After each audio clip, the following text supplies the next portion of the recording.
পকেটে যখন শূন্যতা আর কাঁধে পুরো সংসারের দায়িত্ব, তখন ইন্টারভিউ বোর্ড থেকে খালি হাতে ফেরাটা যে কতটা কষ্টের তা শুধু আমি জানি। নিজের সব কষ্ট দরজার বাইরে রেখে আমাকে ঘরে ঢুকতে হয় একরাশ মিথ্যে হাসি নিয়ে। ঘরে ঢুকতেই যখন বাবার ঔষধের ফুরিয়ে যাওয়া পাতাটা হাতে আসে, পরক্ষণেই যখন আদরের ছোট বোনটা এসে বলে, ভাইয়া স্কুলের বেতনটা কালই দিতে হবে, আর মা যখন খালি চালের কৌটা দেখিয়ে বলে, বাবা ঘরে তো চাল নেই, তখন আমার পৃথিবীটা দুলে ওঠে। ইচ্ছে থাকলেও পকেটের এই নিদারুণ শূন্যতা আমাকে মনে করিয়ে দেয় আমি আসলে কতটা অসহায়। এদিকে প্রিয় মানুষটাও যখন কেঁদে বলে বাসা থেকে বিয়ের জন্য খুব চাপ দিচ্ছে, প্লিজ কিছু একটা করো, তখন পরিবারের দিকে তাকিয়ে নিজের ভালোবাসাকেই বলতে হলো, আমাকে মাফ করে দাও, তুমি চলে গেলে।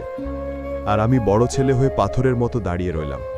বাবার ঔষধ আর বোনের পড়ার খরচ চালাতে গিয়ে এভাবেই নিজের স্বপ্নগুলো নিলামে উঠে যায়। সেই দিনই প্রেমিকের মৃত্যু হলো। জন্ম হলো এক যান্ত্রিক রোবটের, যে শুধু খাটতে জানে। দিনরাত এক করে রক্তপানি করতে থাকলাম, শুধু পরিবারের মুখে একটু হাসি ফোটাবো বলে। অবশেষে সুদিন এলো, সংসারে সচ্ছলতা ফিরল, তাদের মুখে হাসি ফুটল। কিন্তু আজ সফলতার আলোয় সবাই এতই আলোকিত যে আমার সেই ত্যাগের অন্ধকার দিনগুলোর কথা কেউ মনে রাখল না। টাকা দিয়ে হয়তো সব কেনা গেল, কিন্তু হারিয়ে যাওয়া ভালোবাসা আর সময়টা কিনতে পারলাম না।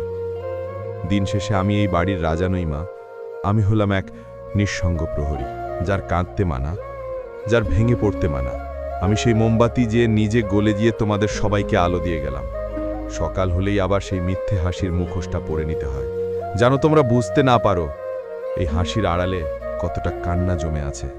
এভাবেই আমরা বড় ছেলেরা বেঁচে থাকি, তোমাদের সুখের জন্য নিজেদের জীবন বিসর্জন দিয়ে।